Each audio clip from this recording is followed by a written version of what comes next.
Hello again.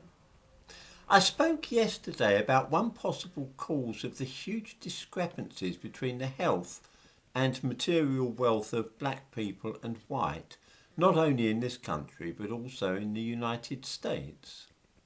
I speculated that this awful situation might have its roots in childhood experience and mentioned that both physical size and intelligence can be stimulated and increased by improved diet and mental stimulation. We know this to be true and yet choose to do nothing about it. Instead, we pretend that the differences in life outcomes for black people are caused by white racism, and the answer is to educate white people and make them stop being racist. In other words, when black people do not thrive at school and then go on to be employed in poorly paid jobs, which means that they would be less likely to be able to afford to buy a home of their own, to give one example, we tell them this is not their fault and that other people are to blame for this state of affairs. I invite viewers to conduct a thought experiment. We know that black parents tend to be less academically qualified than white parents and also are more likely to have children at a younger age and to have larger families on average than white people. All these things combine to make it less likely that young black mothers will have as much money as white mothers and that they will have less experience of life, less time, be more busy and perhaps not be best advised on how to stimulate their children and prepare them for school.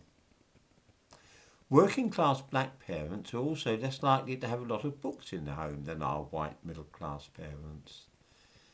I'm guessing that few people will dispute any of what I've just said. Here then is our experiment. We will divide a group of young black parents with babies and toddlers in half. One half will be given no practical assistance or advice and simply told that all their children's future prospects are likely to be blighted by racism and that white people in the British Empire have caused all the unfavourable parts of their life and that it is for white people to mend their ways if they and other black people are to do better in the future. In short, we will tell one group that everything is caused by other people and that they can do nothing themselves to improve their children's chances in life. With the other half of these parents, we will adopt quite a different approach. Teams of volunteers, overseen by a speech therapist and psychologist, will visit their homes 2 or 3 times a week and take into the home books and toys, which they will leave there and give to the family. They'll play with the babies and small children, modelling stimulating play and reading to the children. They'll try to get the television turned off and talk to the mothers about the importance of play, talking and reading books for the development of early language. They'll try to get the mothers to read bedtime stories to their children, find places where they can go with their children, for example community centres running educational activities and so on.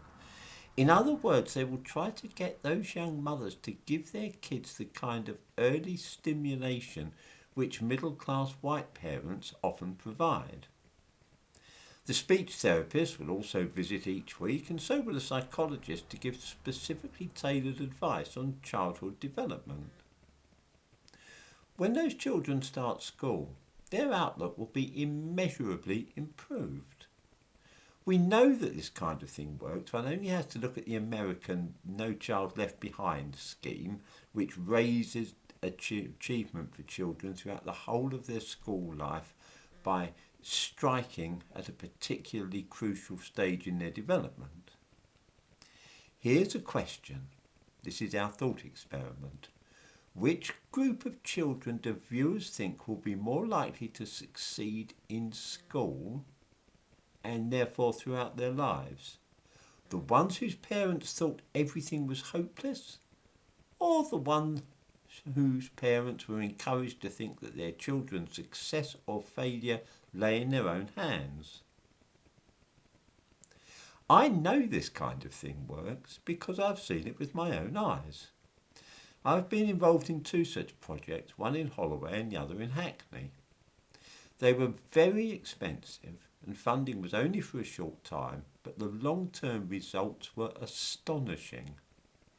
40 years ago, I was visiting one family in Holloway twice a week as a volunteer, and this went on for years, even after the funding ended for the original project.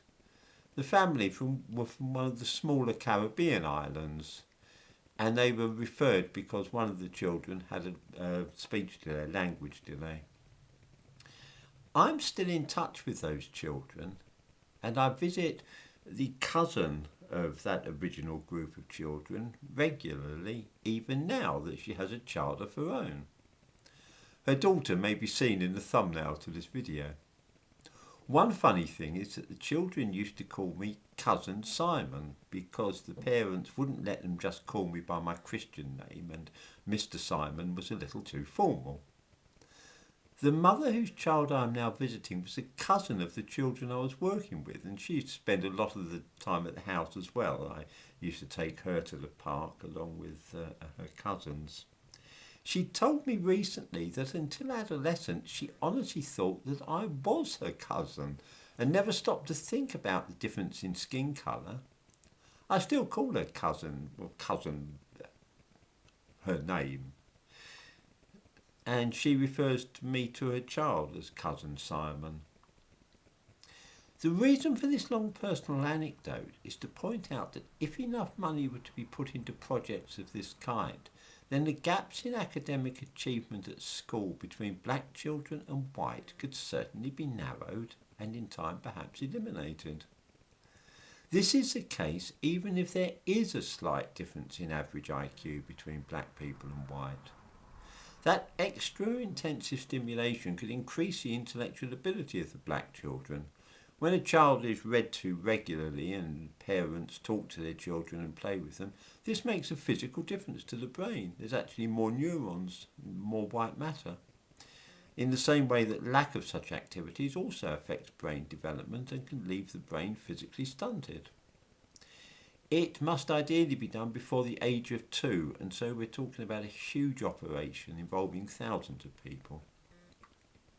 Of course nothing of the sort will ever be done, partly because it would be fantastically expensive.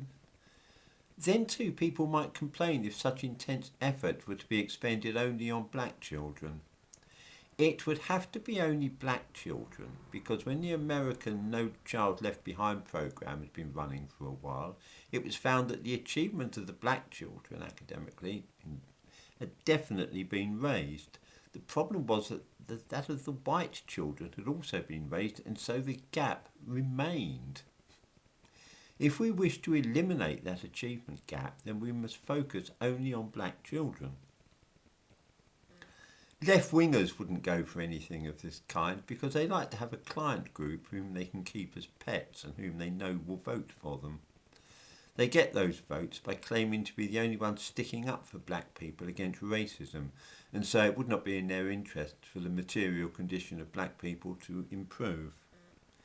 Any such project would in any case take more than a generation before change was seen.